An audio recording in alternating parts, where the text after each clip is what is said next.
그의 손이 조용히, 너무도 조심스럽게 내 허벅지 위에 올려졌다. 처음엔 실수겠지 싶었다. 책상 아래 나도 모르게 다리를 움직였고 그의 무릎이 겹쳐졌을 뿐이라고 그렇게 믿고 싶었다. 하지만 그 손은 움직이지 않았다.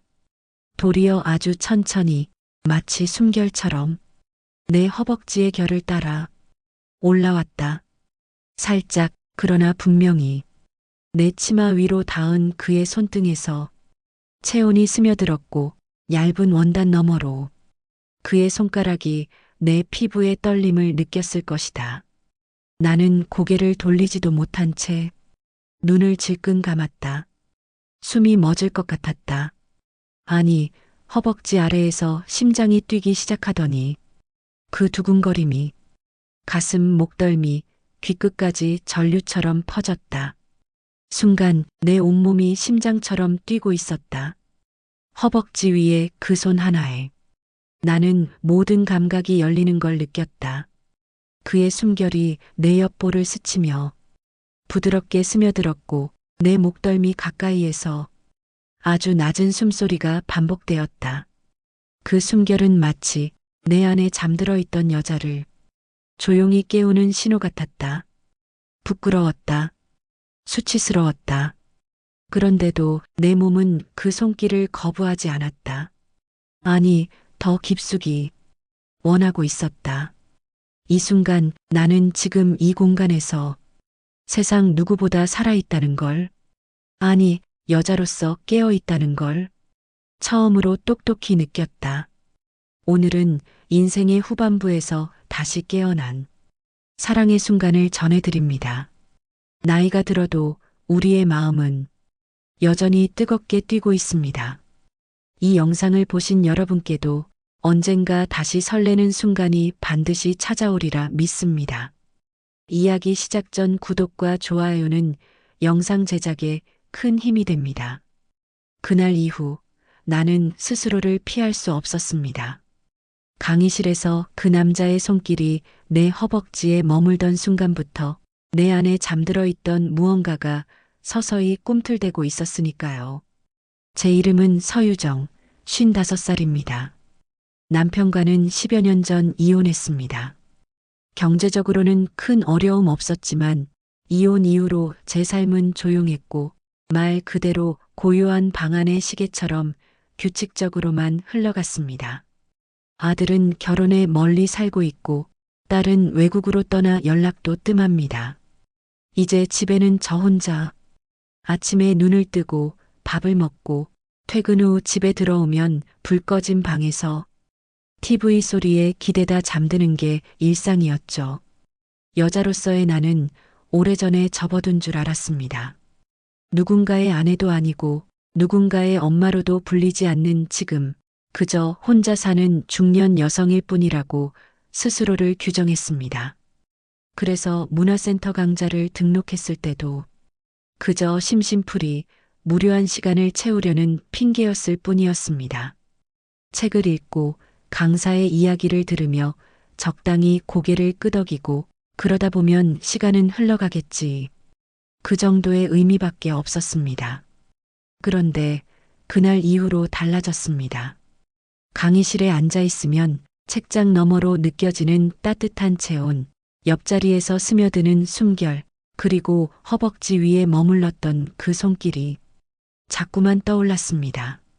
어쩌면 나는 그토록 오래 잊고 살았던 감정을 다시 느끼고 싶었던 걸지도 모릅니다. 부끄럽지만 인정합니다. 나는 지금 다시 설레고 싶습니다. 그날은 우연이라 생각했습니다. 아무 일도 아니라고, 단순한 착각일 거라고 스스로를 억지로 다독였습니다.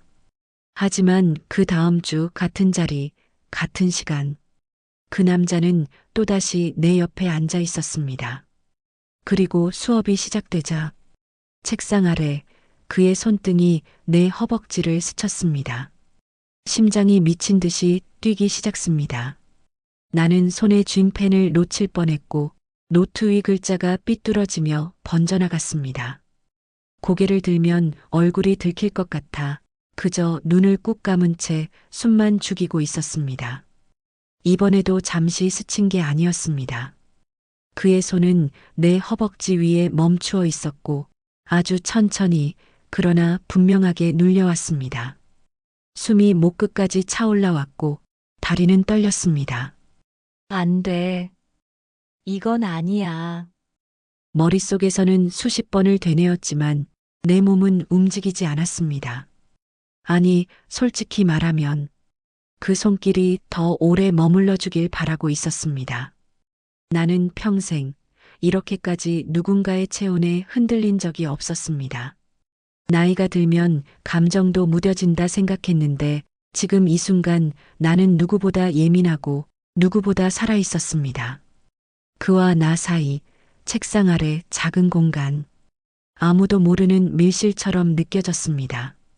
수십 명이 앉아 있는 강의실이었지만 그 순간 내 세상은 오직 나와 그 남자 단 두 사람뿐이었습니다. 부끄러움과 수치심 그리고 설명할 수 없는 강렬한 떨림. 나는 지금 그 경계선 위에 서 있었습니다. 강의가 끝나고 교실 안은 사람들의 발소리와 잡담으로 잠시 술렁였습니다. 저는 일부러 노트를 천천히 정리하며 마음을 진정시키려 애썼습니다.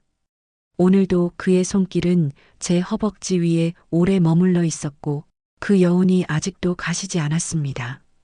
가슴은 여전히 두근거렸고 손끝은 땀에 젖어 차갑게 식어 있었습니다. 이제 잊어야 해. 아무 일도 아니야. 스스로 다독였지만 제 발걸음은 어쩐지 가볍지 않았습니다.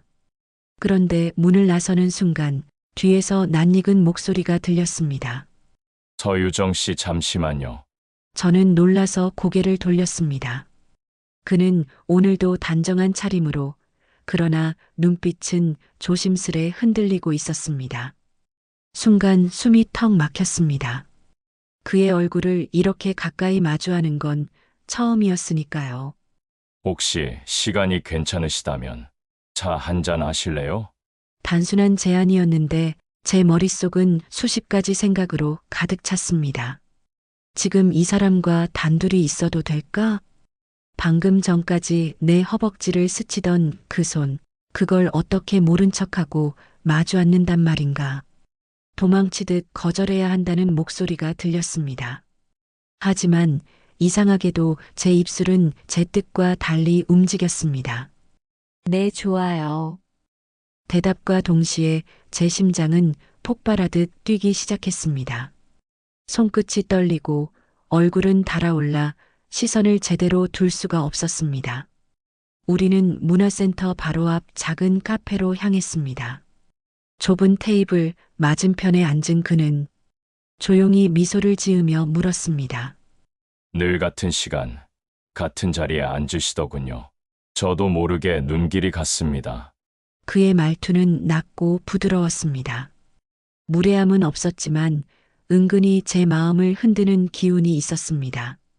저는 겨우 커피잔을 들어 입술에 가져갔습니다.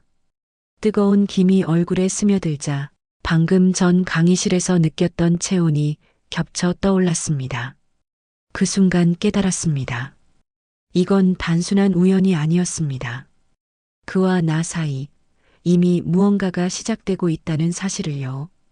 카페를 나서니 이미 어둠이 내려앉아 있었습니다. 가로등 불빛이 희미하게 번져 있었고 늦은 시간이라 거리는 한산했습니다. 저는 그냥 곧장 집으로 가려 했습니다. 하지만 그의 발걸음은 제 옆에서 자연스럽게 이어졌습니다. 조금만 더 걸으시겠어요? 그가 낮은 목소리로 말했습니다. 저는 대답 대신 고개만 살짝 끄덕였습니다. 그리고 우리는 아무 말도 없이 같은 길을 걸었습니다. 바람은 거의 불지 않았지만 제 가슴 안에서는 폭풍이 몰아쳤습니다. 그와의 거리가 너무 가까워서 옷자락이 스칠 때마다 심장이 요동쳤습니다. 몇 걸음 뒤 그의 손끝이 제 팔꿈치에 닿았습니다. 순간 온몸이 전류에 감긴 듯 떨렸습니다. 그 손길은 팔꿈치에서 손등으로 조심스럽지만 분명한 의도로 내려왔습니다. 그리고 마침내 제 손을 감쌌습니다. 말없이 단단히. 저는 멈춰서서 그 손을 바라보지도 못한 채 고개만 숙인 채 숨을 삼켰습니다. 괜찮으시면 오늘은 조금 더 같이 있고 싶습니다. 그의 목소리는 조심스러웠지만 그 안에 담긴 절박함을 외면할 수 없었습니다. 우리는 그대로 발걸음을 옮겼습니다. 어디로 가는지 묻지 않았습니다. 하지만 제 마음속에서는 이미 답을 알고 있었습니다. 가로등 불빛이 끊기고 조용한 골목 어귀에 작은 간판이 보였습니다. 모텔이라는 글자가 희미하게 빛나고 있었습니다. 순간 제 발걸음이 멈췄습니다. 머릿속이 하얘졌습니다. 여기서 돌려야 해. 지금 멈추지 않으면 안 돼. 내적 목소리가 소리쳤습니다. 그런데 동시에 그와 처음 마주쳤던 순간부터 이어져 온 떨림이 저를 앞으로 끌어당기고 있었습니다. 그는 조용히 제 얼굴을 바라보며 물었습니다. 서유정 씨 괜찮으시다면 오늘은 저는 숨을 고르며 고개를 살짝 끄덕였습니다. 그리고 우리는 말없이 모텔 문 앞에 섰습니다. 그 순간까지도 제 심장은 금방이라도 터질 듯 뛰고 있었습니다. 수치와 두려움, 그리고 멈출 수 없는 설렘. 모든 것이 뒤엉켜 저는 한 발을 내딛고 말았습니다. 모텔 문이 닫히는 순간 방 안 공기가 달라졌습니다. 작은 조명 아래 우리는 말없이 서 있었지만 그 침묵은 오히려 모든 걸 더 크게 울리고 있었습니다. 그와 저는 몇 걸음 사이에 서 있었지만 그 거리마저도 숨이 막힐 만큼 좁혀져 있었습니다. 그가 먼저 다가왔습니다. 조심스레 제 허리를 감싸며 저를 벽 쪽으로 이끌었습니다. 등 뒤로 차가운 벽이 느껴지는 동시에 앞에서는 그의 가슴과 체온이 밀려왔습니다. 숨이 막힐 듯 좁은 공간 속에서 저는 어디에도 도망칠 수 없었습니다. 그의 팔이 제 허리를 단단히 감싸며 바짝 끌어당겼습니다. 순간 제 등 뒤 벽과 그의 가슴 사이에 제가 완전히 가둬진 듯 했습니다. 호흡이 한 발짝도 달아날 수 없는 좁은 공간에 갇혀 저는 온몸이 뜨겁게 달아오르는 걸 느꼈습니다. 그의 손길은 허리선을 따라 천천히 움직였습니다. 살짝 떨리는 손가락 끝이 옷감 너머로 제 곡선을 따라 내려올 때 심장이 귀미까지 뛰어올라 숨이 막혔습니다. 그러다 마침내 그 손은 제 허벅지의 경계에 닿았습니다. 무심한 듯 조심스러웠지만 그 움직임은 분명했습니다. 허벅지 안쪽 가까이에 머물러 있던 그 손길은 마치 머뭇거리며 선을 넘을 듯 숨결과 함께 저를 더 깊은 긴장 속으로 몰아넣었습니다. 저는 두 눈을 질끈 감고 허벅지 사이에 파고드는 듯한 그 기척에 온몸이 전율처럼 흔들렸습니다. 그와 나 사이의 거리는 더 이상 남아있지 않았고 그의 묵직하고 단단한 물건이 허벅지 사이를 점점 벌어지게 하고 있었습니다. 그의 입술은 목덜미에서 어깨선을 타고 내려오고 거친 숨결과 체온은 나의 모든 감각을 뒤덮어버렸습니다. 머리로는 죄책감과 두려움이 뒤엉켰지만 몸은 이미 선택을 끝내고 있었습니다. 허리를 끌어안은 그의 팔에 기대면서 저는 한동안 잊고 살았던 떨림을 다시 그리고 너무도 선명하게 느꼈습니다. 그날 밤 이후 저는 집으로 돌아와 한참 동안 거울 앞에 서 있었습니다. 머리카락은 흐트러져 있었고 입술은 아직도 열기를 간직한 듯 붉게 달아올라 있었습니다. 마치 제가 아닌 낯선 여자가 제 앞에 서 있는 것 같았습니다.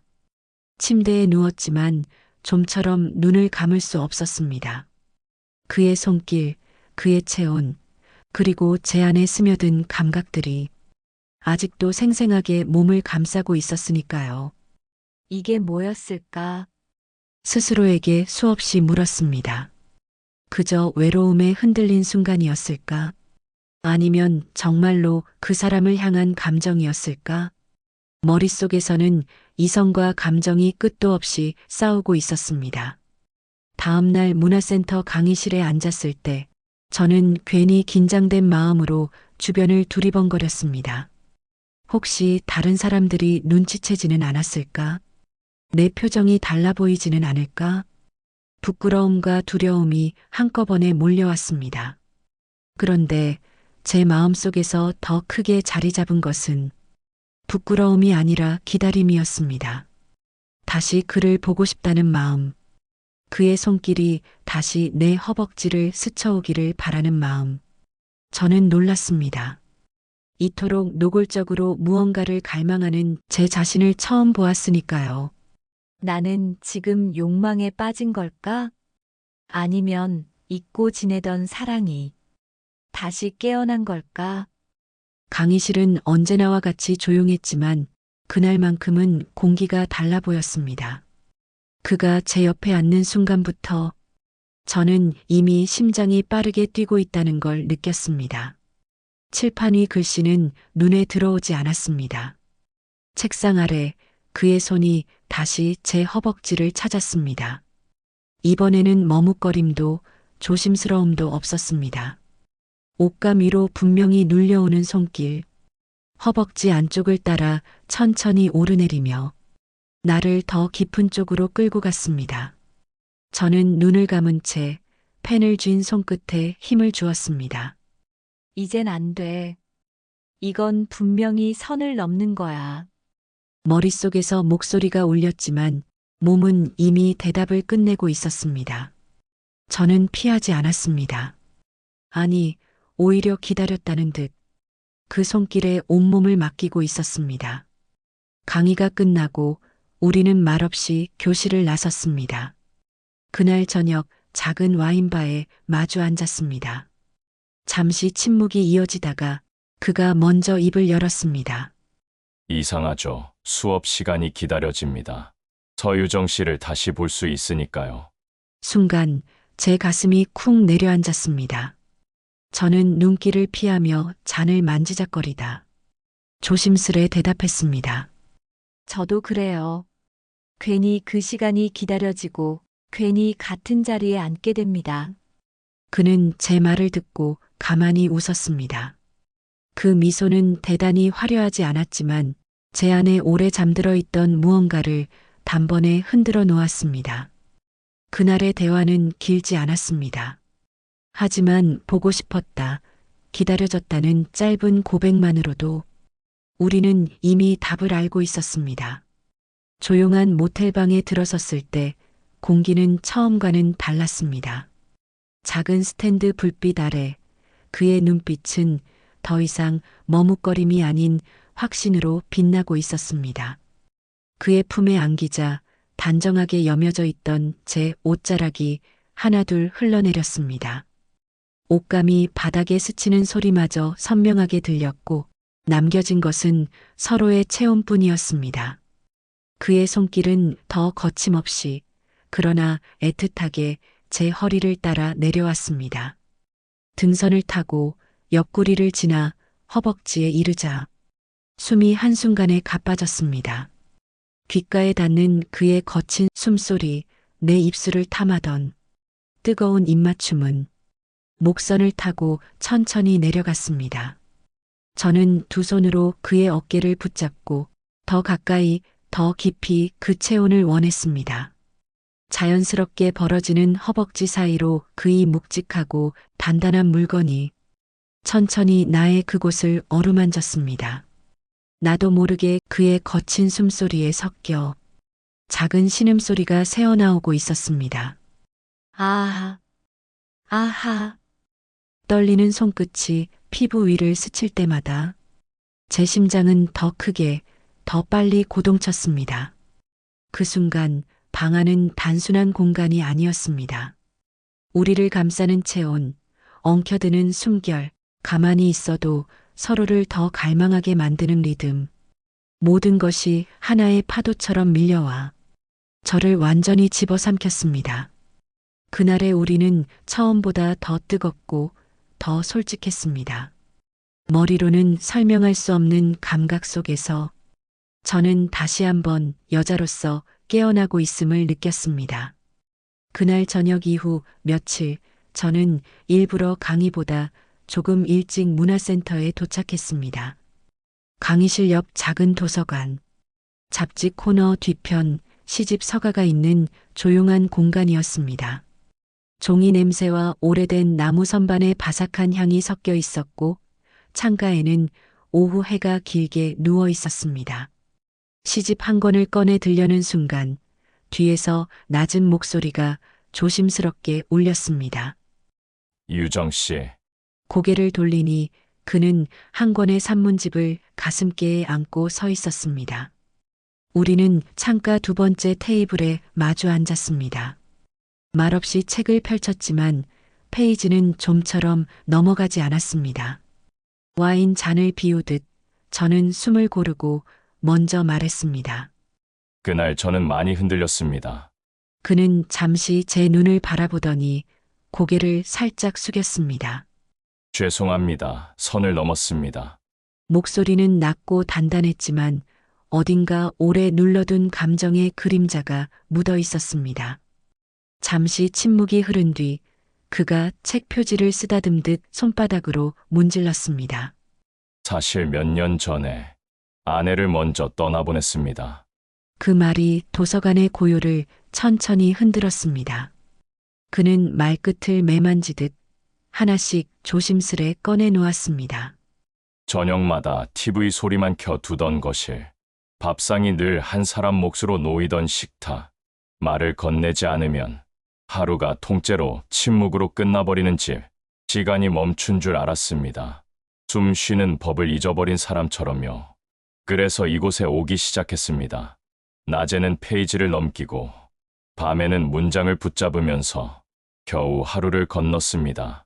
그의 고백은 요란하지 않았지만 오래된 종이처럼 뭉그려진 슬픔이 있었습니다. 저는 손등을 테이블 가장자리로 가져가 살짝 그와 가까워지게 놓았습니다. 저도 혼자였습니다. 이혼 이후 규칙적으로만 흐르던 시간, 식탁 위 그릇의 숫자와 방 안에 어둠이 정확히 맞아떨어지던 밤들. 그날 전 누군가의 체온이 이렇게 오래 남을 수 있다는 걸 잊고 살았습니다. 제 목소리는 떨렸지만 도망치고 싶지는 않았습니다. 그는 제 말이 끝나자 천천히 고개를 들었습니다. 창밖으로 내려앉는 빛이 그의 눈동자에 얇게 흘렀습니다. 이상하죠. 수업이 기다려졌습니다. 유정 씨를 볼 수 있으니까요. 저는 작은 숨을 들이마시고 고개를 끄덕였습니다. 저도 그랬습니다. 같은 요일, 같은 자리를 이유 없이 찾게 되었습니다. 우리는 한동안 아무 말이 없었습니다. 그 침묵은 어색하지 않았습니다. 테이블 위에는 두 권의 책, 그리고 서로의 빈자리에서 흘러나온 고백이 조용히 놓여 있었습니다. 종이 냄새 사이로 마음의 결이 조금씩 풀려나가는 소리가 들리는 듯 했습니다. 도서관 문이 닫히는 안내방송이 흘러나왔을 때 그는 자리에서 일어나 책을 반납하고 돌아와 제 앞에 잠시 섰습니다. 유정 씨, 부르기만 하고 더 말하지 못한 채 그는 미소를 지었습니다. 그 미소에는 사과와 감사, 그리고 오래 미뤄둔 시작이 함께 섞여 있었습니다. 저는 고개를 끄덕였습니다. 다음 시간에 또 뵙겠습니다. 문 밖으로 나오자 저녁 공기가 가볍게 어깨를 감쌌습니다. 저는 알았습니다. 우리가 나눈 건 변명도 합리화도 아닌 오랫동안 닫아두었던 방에 창문을 여는 일이라는 것을. 그날 이후 제 마음의 먼지가 조금씩 가라앉기 시작했습니다. 며칠 동안 저는 스스로를 단속했습니다. 이제 그만해야 해. 정리해야 한다. 머릿속으로 수십 번을 다짐했지만 몸과 마음은 이미 그를 기다리고 있었습니다. 문화센터로 향하는 발걸음은 여전히 설렘으로 가벼웠고 빈자리를 보면 심장이 쿵 내려앉곤 했습니다. 그리고 어느 날 그는 다시 나타났습니다. 수업이 끝난 뒤 복도 끝에서 저를 불렀습니다. 유정 씨, 오늘 잠깐 괜찮으세요? 그의 눈빛은 조심스럽게 감춰온 기다림과 그리움이 번져 있었습니다. 우리는 말없이 길을 걸었고 작은 식당에서 간단히 저녁을 함께 했습니다. 대화는 짧았지만 서로의 시선은 오래 머물렀습니다. 식당을 나설 때 저는 한참 망설이다가 조용히 입을 열었습니다. 오늘 아마 마지막일 거예요. 제 말에 그는 순간 걸음을 멈추더니 눈빛이 흔들리며 억지로 미소를 지었습니다. 그렇군요. 그렇다면 마지막은 함께 있어 주시겠습니까? 그 말에 가슴이 요동쳤습니다. 정리해야 한다는 이성의 목소리와 마지막이라면 놓치고 싶지 않다는 욕망이 서로 부딪히며 저를 흔들었습니다. 결국 우리는 또다시 조용한 모텔방으로 향했습니다. 방 안의 불빛은 낮게 드리워져 있었고 오늘따라 공기는 더욱 뜨겁게 달아오른 듯 느껴졌습니다. 그날의 우리는 처음보다 더 뜨겁고 동시에 더 절박했습니다. 오늘이 마지막일 거야. 그 말이 머릿속에서 계속 울려 퍼지자 서로의 손길은 더 거칠게, 더 탐욕스럽게 번져갔습니다. 옷자락은 황급히 풀려 바닥으로 흘러내렸고 피부와 피부가 맞닿는 순간 그 체온은 불길처럼 온몸을 휘감았습니다. 그의 기둥은 이미 터질 듯이 커져 있었고 나는 그의 단단한 물건을 입안으로 넣어 움직이기 시작했습니다. 그의 숨소리는 조용한 방 안의 공기를 집어삼키며 유정 씨, 아하, 아하하, 못 참겠어요. 나지막히 내뱉는 그의 목소리는 절정에 다다른 듯 온몸을 부르르 떨고 있었습니다. 나의 허벅지 사이에 숨겨 있었던 그곳은 이미 그의 부드러운 입술로 벌어져 있었고 그 사이로 흘러나오는 뜨거운 액체는 이미 모든 것을 받아들일 준비를 충분히 하고 있었습니다. 활짝 열려있는 그곳으로 미끈하게 들어오는 물건은 나의 온 신경을 깨우며 그동안 텅 빈 공허함과 외로움을 순식간에 채워주었습니다. 순간 나의 축축하고 벌어진 입술 사이로 짧은 신음소리가 흘러나왔습니다. 아하. 아, 미칠 것 같아요. 그는 이 순간이 마지막이라는 듯 천천히 그리고 때론 빠르게, 때론 깊고 얕게 마치 서로의 소중함을 잊지 않으려는 듯 우리는 순간마다 감정을 온전히 느끼며 오래도록 함께했습니다. 저는 오랫동안 느껴보지 못한 절정의 순간을 맞이하며 두 손으로 그의 목덜미를 미친 듯 끌어안았습니다.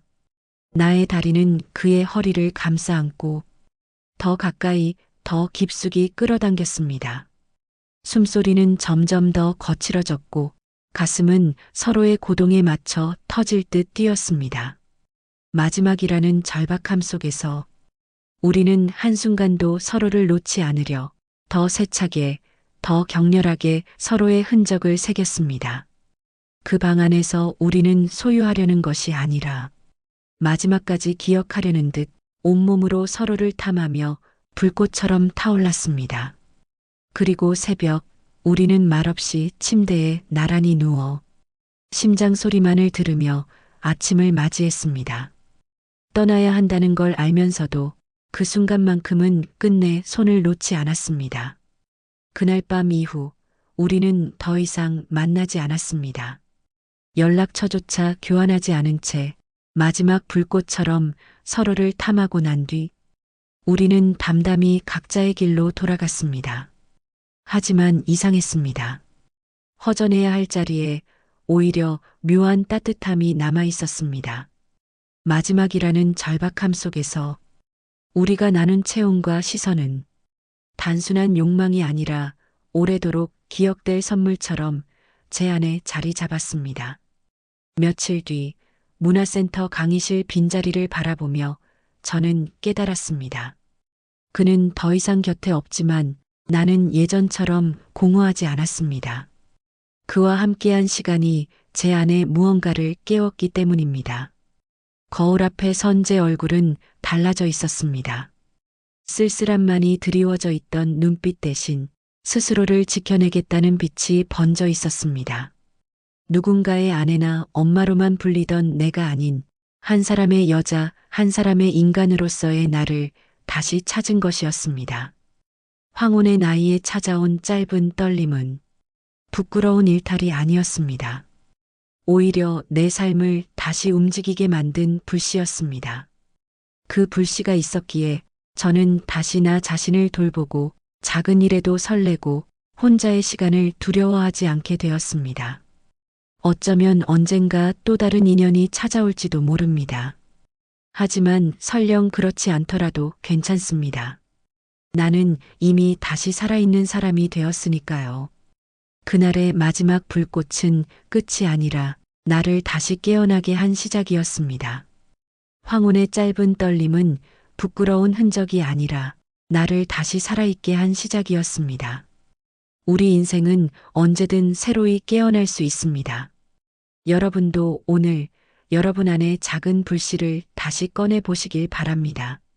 이 이야기가 마음에 남았다면 구독과 좋아요, 알림 설정 잊지 마시고 다음 이야기에서도 또 뵙겠습니다. 그리고 여러분은 어떻게 생각하시나요? 황혼에 찾아온 이 떨림, 사랑일까요? 아니면 단순한 외로움일까요? 혹시 여러분도 다시 가슴이 뛰었던 순간이 있다면 댓글로 남겨주세요. 당신의 한마디가 다른 분들께 큰 위로와 용기가 될 수 있습니다. 지금까지 사연 별책 부록이었습니다. 감사합니다.